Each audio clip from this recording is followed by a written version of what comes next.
নমস্কার বন্ধুরা, প্রথমে সকলকে স্বাগত জানাই আমার ইউটিউব চ্যানেল এডুকেশন অ্যান্ড দেবশ্রীতে। আপনারা যারা রেলওয়ে গ্রুপ ডির জন্য প্রিপারেশন নিচ্ছেন তাদের জন্য গুরুত্বপূর্ণ একটি পার্ট রয়েছে আপনাদের সিলেবাসে, তা হলো জেনারেল ইন্টেলিজেন্স অ্যান্ড রিজনিং। এবার এই যে অংশটি, এই অংশের থেকে আপনাদের প্রশ্ন আসবে কিন্তু 30টি, একটি বড় সংখ্যা। কারণ চাকরির পরীক্ষার ক্ষেত্রে আমি আগেও বলেছি যে 1 নাম্বার ভীষণ মাইনে রাখে। আপনাদের এই যে অংশটি বা এই পার্টে কি কি বিষয় থাকবে আমি আপনাদের জন্য তুলে দিয়েছি, আপনারা দেখে নিন। অবশ্যই প্রত্যেকটার ওপরে কিছু কিছু প্রশ্ন উত্তর আপনাদের করে রাখতে হবে, তা না হলে আপনারা বুঝতেই পারবেন না বিষয়টি কি। এবার চলুন বিগত বছর থেকে কিছু প্রশ্ন আমরা দেখি এবং তার সমাধানগুলো করে ফেলি, তাহলে আমাদের কিছুটা ধারণা তৈরি হবে রিজনিং এর উপরে এবং জেনারেল ইন্টেলিজেন্সের উপরে। প্রথমে একটি প্রশ্ন দেখুন কি রয়েছে। এটি 2018 সালে এসেছিল। তৃতীয় শব্দের সাথে সম্পর্কিত বিকল্পটি নির্ণয় করো, ঠিক যেভাবে দ্বিতীয় শব্দটির প্রথম শব্দের সাথে সম্পর্কিত। এটি আশা করি প্রত্যেকেই পারবেন, খুব সহজ একটি প্রশ্ন। গ্রসার যদি সব হয় বিউটিশিয়ান, তবে কি হবে? এটা পার্লার হবে।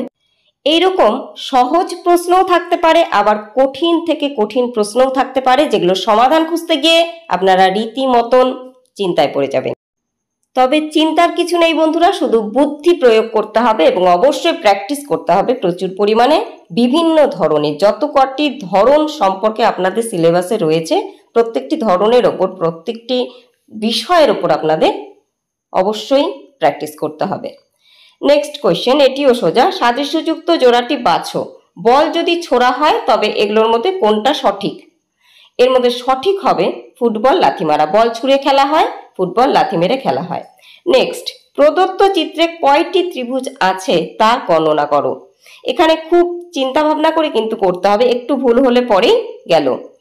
প্রথম সারিতে 3টি, দ্বিতীয় সারিতে 3টি, হ্যাঁ, এবং তৃতীয় সারিতে 1টি, এ হলো মোট 7টি।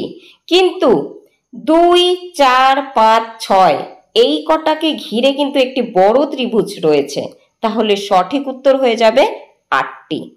নেক্সট কোয়েশ্চেন, নিচের ক্রম থেকে বিষমটি বের করো, অর্থাৎ যেটি মিলছে না এদের সাথে। এবার নিচের ক্রম থেকে বলতে এই 1 থেকে বোঝানো হয়েছে, তাহলে 1 থেকে 3 2 ঘর, 3 থেকে 5 2 ঘর, 5 থেকে 9 4 ঘর, 9 থেকে 11 2 ঘর, 11 থেকে 13 2 ঘর। তাহলে 5 থেকে 9 যেতে 4 ঘর লাগছে, তাহলে বিষমটা 9। ঠিক আছে, 9 হবে তাহলে সঠিক উত্তর। আচ্ছা, মাঝে আরো একটি বিষয় বলে রাখবো বন্ধুরা, এই 30টি প্রশ্নের উত্তর করবার জন্য কিন্তু আপনারা 90 মিনিট যেহেতু সম্পূর্ণ সময়, সেই হিসেবে 27 মিনিট পাচ্ছেন।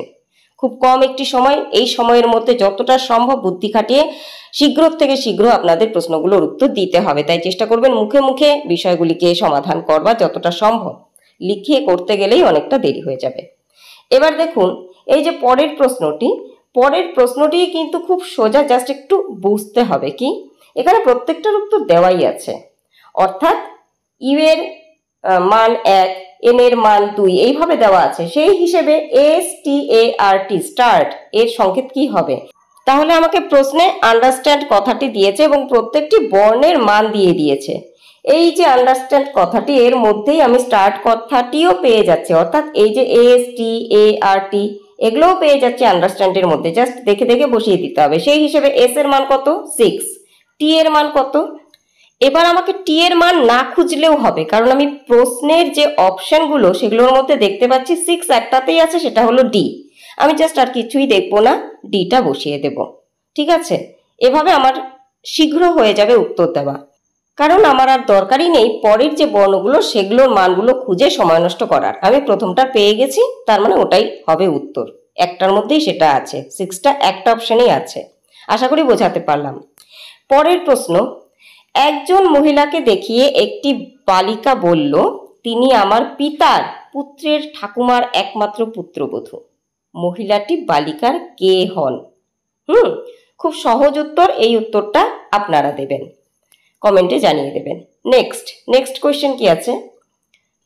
আছে, একটি নির্দিষ্ট সংকেতে ইনস্টিটিউশনকে লেখা হবে এভাবে, অর্থাৎ কিভাবে সেটা একটু ভালো করে ফলো করুন। পেছন দিক থেকে লেখা শুরু হয়েছে। এবার তাহলে পারফেকশনকে কিভাবে লিখব, এটাও পেছন দিক থেকে লিখব। তাহলে সেই হিসেবে আমার অপশন ডি হয়ে যাবে সঠিক উত্তর। পরের কোশ্চেন, 8, 11, 21, 36, 56, তাহলে শেষেরটা কি? এবার দেখুন 6 থেকে 11 5 ঘরের পার্থক্য, 11 থেকে 21 10 ঘরের, 21 থেকে 36 15, 36 থেকে 56 20, তাহলে পরেরটা হবে 25 ঘরের ডিফারেন্স। অর্থাৎ 56 সাথে 25 যোগ করে দিন, 56 সাথে 25 যোগ করলে হয়ে যাবে 81। তাহলে সঠিক উত্তর অপশন সি। পরের প্রশ্ন, 8, 14, 26, 44, 68, তাহলে শেষেরটা কি হবে? এই ক্ষেত্রে দেখুন 6 ঘর করে করে বাড়ছে। 8 থেকে 14 6, 14 থেকে 26 12, 26 থেকে 44 18, 44 থেকে 68 24, এবার তাহলে আরো 6 বাড়বে, তার মানে 30। এবার 68 সাথে 30 যোগ করে দিলে হবে 98। তাহলে সঠিক উত্তর অপশন ডি। পরের প্রশ্ন, অনুপস্থিত সংখ্যা বসাও। 3, 5, 9, 17, 33, 65, তাহলে পরেরটা কি? এই ক্ষেত্রে দেখি 3 থেকে 5 যেতে আমাদের 2 লাগছে।